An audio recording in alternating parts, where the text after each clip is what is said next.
Now you've also, I guess you're dabbling in a punk band, and this is another thing that I really enjoy about you is that like you got the crazy style, you have a lot of styles that you like. So you love the punk, you love the ska, you love the rock. There's like different stuff that you like. So tell us a little bit about the punk band, the Rucas.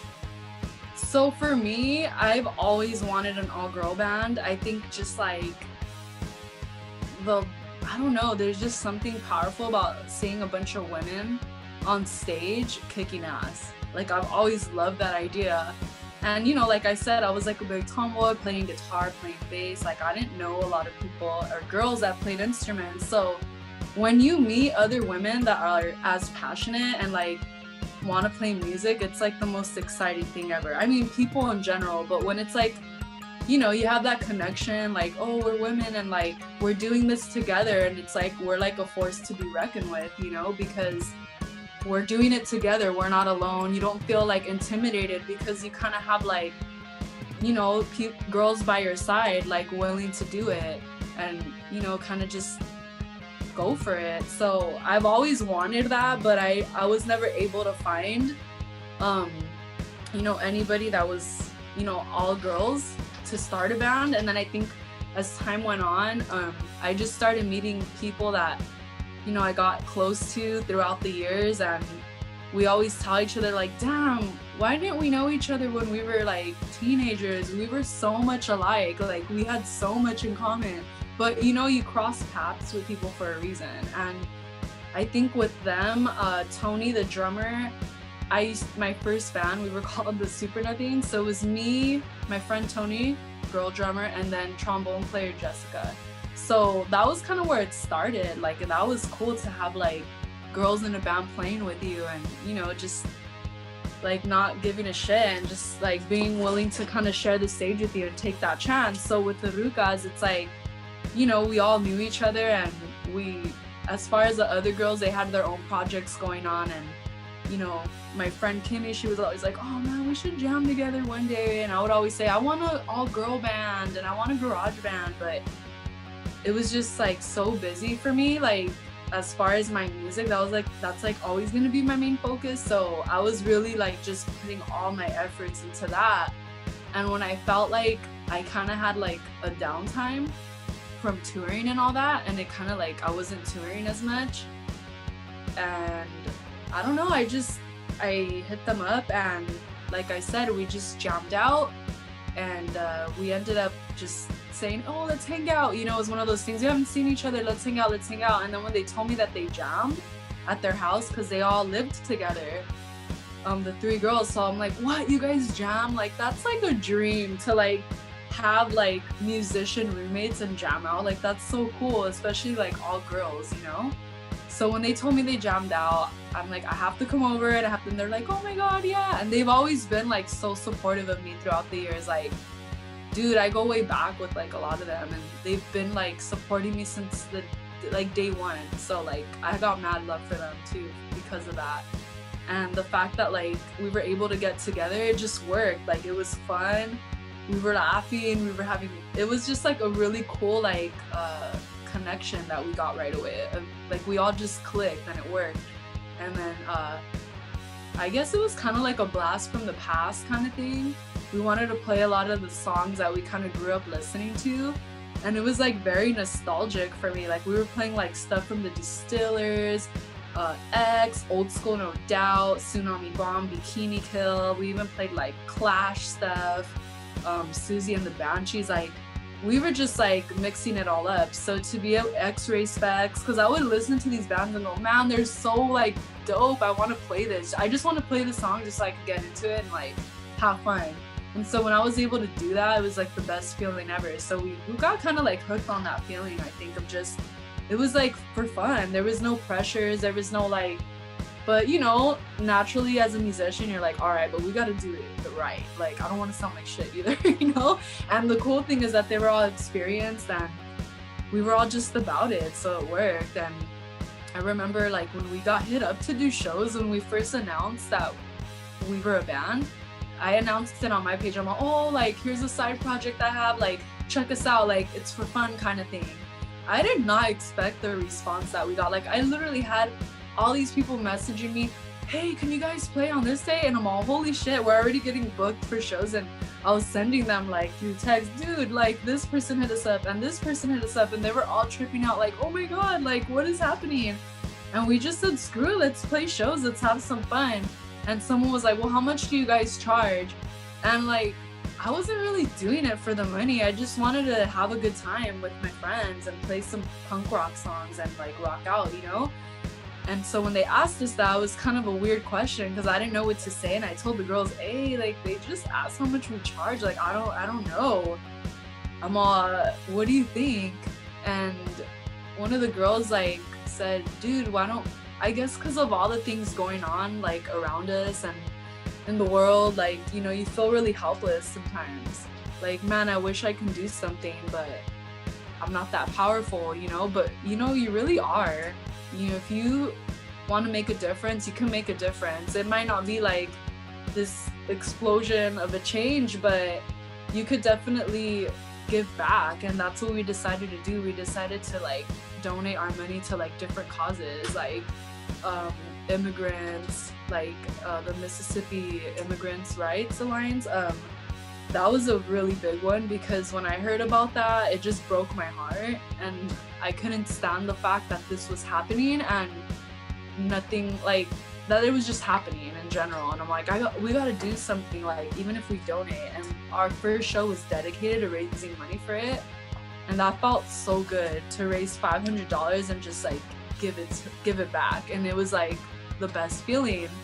So I really loved that idea that we were doing that. It felt like so like empowering to be able to not just talk about it, but be about it and be like, no, we're going out there, we're gonna play the show and it's fun, and then we get to like help people out, like whoever we choose, whether it's like, you know, for autistic kids or people that are, you know, dealing with different things or different causes. I mean, we did a bunch of stuff, so that was like really rewarding for sure. So that was like our thing, and I think a lot of people really loved that we were doing that. So we just kept getting hit up, and we were like, you know, obviously, you know, we want to make it fair for us too. You know, if we drive a little further, we're gonna give ourselves gas, but it was never like we pocketed or anything. Like we were just doing it for the fun of it, and if we made some cash, we're like, who should we donate to this time? And people dug that. I think that we were, you know, trying to like do something good from being able to do something we love and that we're able to do to like for a good cause. That was really cool.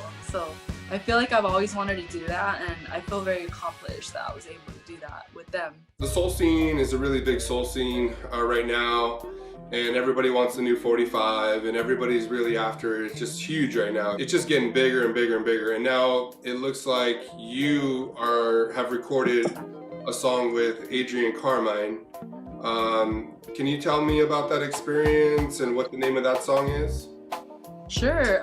So basically, like I was stating that their thing is, you know, those like hard to come by records, super rare, they're all about that. So it's a pretty cool idea. Their thing is, you know, I have my original on one side, and then the B side's gonna be a rare soul song, like a cover, like a remake.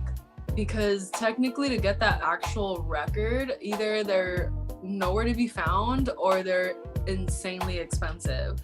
So their thing is, you know, let's do this song and we could put this 45 out, but it's gonna be like from today, and it'll be more like affordable for people that can't afford to spend thousands of dollars on a 45 and really want that song.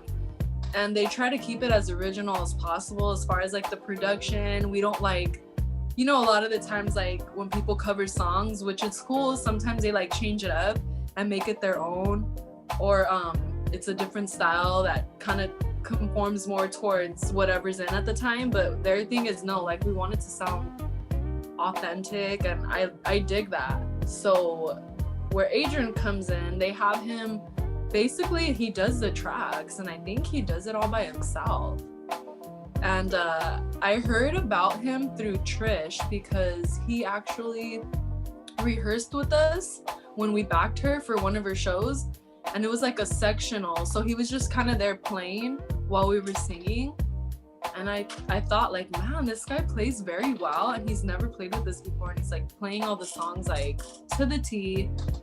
And then when when I heard that he was doing his own stuff, I was like, wow, like he's really talented. And then he started working with Sola, and I could see how excited he is about it, because he's getting this opportunity to work with this label and do what he loves. And I don't think he realizes how good he is, because he's dope, man. Like he's able to put these songs together on his own, and he knows how to work like all the software, and that takes, oh my god, like all that, like even me using GarageBand, like it's so fun, but I had to really like study it and learn like the basics. But the fact that he can go in there and remake this track and make it sound like to the T is amazing to me.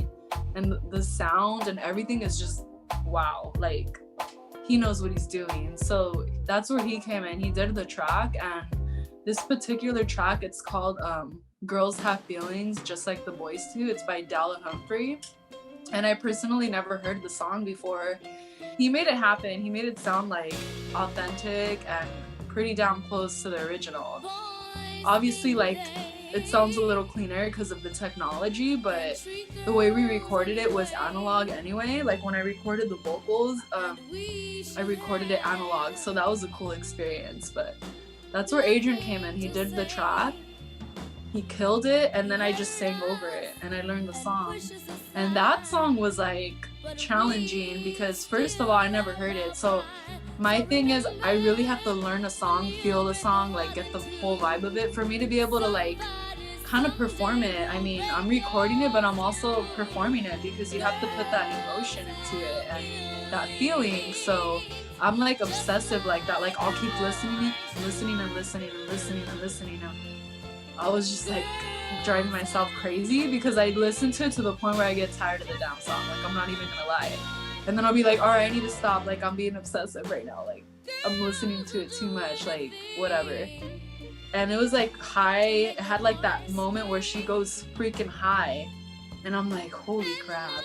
But that was really awesome for me because I got to just belt it out. And they chose a song that was like in my range, and I feel personally my voice kind of gets more showcased when I do sing higher range. So it worked out and it came out really good. And I even had backup singers.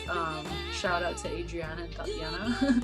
They came and killed it too. So I'm really excited for that song. I think that one's gonna be dope because a lot of people don't really do that style, like that slow ballad with strings, and it's like a dagger to your heart kind of song. Like that's how they explained it. And it was funny because when I recorded it, they were like, you took us to church with that one. And I'm like, what? Like I never even heard that saying before, but it was hilarious like to hear them say that. And even the guys that the engineer and the guys that were recording it, I felt good after because they were like, wow, you really belt out that note, like you got into it. And I'm like, I'm gonna look crazy, I'm gonna be like, you know, doing crazy hand stuff, but it's like the feeling, you gotta put it in there. So yeah, that's like the only time I've worked with him so far as like the track. So that's gonna be the B-side. So I'm excited because it's gonna be my song, like more a beat, and then you have like your slow like tearjerker song on the other side. When is this coming out? Do you have an idea just yet? We're hoping by January. So by next year, early next year. That'll be a cool way to start the new year after this crazy ass freaking year. 1, 2, 3, 4.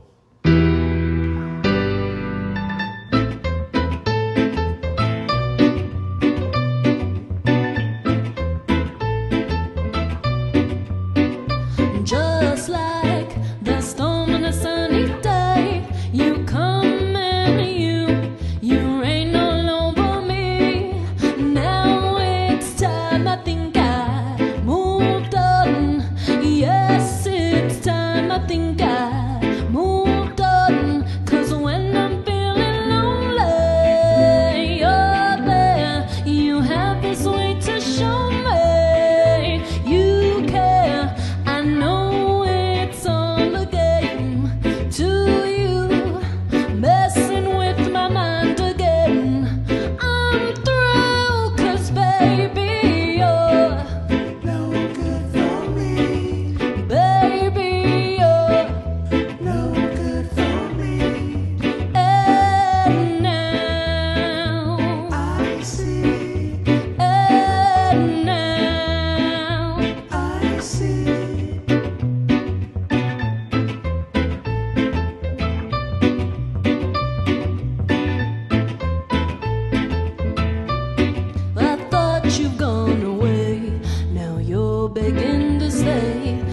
been too many times. You haven't changed your ways.